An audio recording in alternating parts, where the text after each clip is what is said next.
Bhinder news network, सिर्फ निष्पक्ष और सटीक खबरें। इन दिनों बसंतकालीन गन्ने की बुआई अंतिम चरण में पहुंच गई है। कृषि वैज्ञानिकों के अनुसार फरवरी मार्च का महीना बसंतकालीन गन्ने की बुआई के लिए बेस्ट माना जाता है। वहीं यदि किसान सामान्य विधि से गन्ने की बुआई छोड़ वैज्ञानिक विधि अपनाएं और उन्नत किस्मों के गन्ने के बीज का चयन करें तो गन्ने की पैदावार में उल्लेखनीय बढ़ोतरी संभव है। इसके लिए गन्ना विकास विभाग और चीनी मिलों द्वारा किसानों को जागरूक करने के उद्देश्य से लगातार किसान गोष्ठियां आयोजित की जा रही हैं।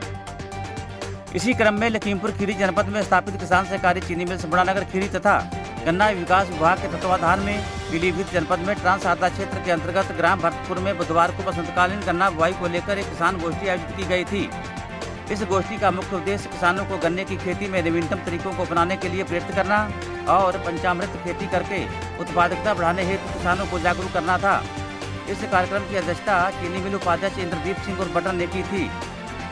इस किसान गोष्ठी में मुख्य रूप से पहुंचे उप गन्ना आयुक्त राजेश द्विवेदी और जिला गन्ना अधिकारी वेद प्रकाश सिंह के द्वारा किसानों से अनुरोध किया गया कि बसंतकालीन गन्ने की बुआई के समय प्लाट में शुद्ध व स्वीकृत प्रजाति के ही गन्ने की बुआई करें।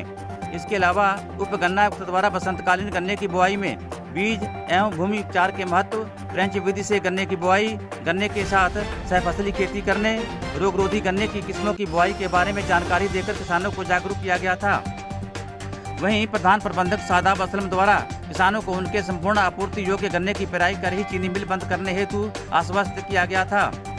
इसके अलावा मुख्य गन्ना अधिकारी उदयबान सिंह द्वारा किसानों को बताया गया कि जिन किसानों के पास आपूर्ति योग्य गन्ना अवशेष है परंतु उनके कैलेंडर की समस्त पर्चियां समाप्त हो गई हैं, उनको फ्री पर्चियां उपलब्ध कराकर उनके गन्ने की खरीद सुनिश्चित की जाएगी।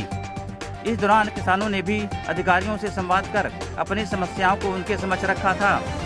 इसके अलावा कार्यक्रम के बाद उप गन्ना आयुक्त ने चीनी मिल तथा गन्ना विकास समिति के अधिकारियों के साथ क्षेत्रीय भ्रमण के दौरान ग्राम चंद्रनगर, रामनगर व भरतपुर में खड़े गन्ने का निरीक्षण कर गन्ने की गुणवत्ता जांची और किसानों से सीधा संवाद भी किया था। इस दौरान जिला गन्ना अधिकारी वेद प्रकाश सिंह ने इस गोष्ठी को लेकर और क्या कहा है आगे वीडियो में देखिए। सर, आज आप लोगों ने किसान गोष्ठी का आयोजन किया है, सर इसका उद्देश्य क्या था?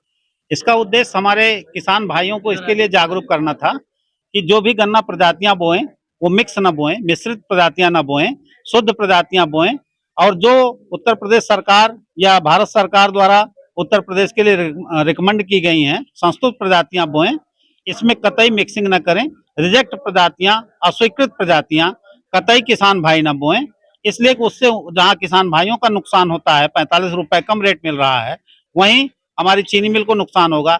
और चीनी मिल हमारी सरकारी सहकारी चीनी मिल है, किसान भाइयों की चीनी मिल है, इसलिए स्वीकृत प्रजातियां और सामान्य या अर्ली प्रजातियां ही बोएं। इसका उद्देश्य यही था हमारा। सर, यहाँ पर किसान आरोप लगा रहे हैं कि सर गन्ना बीज उपलब्ध नहीं हो पा रहा है इनको, सर उसको लेकर क्या कहेंगे?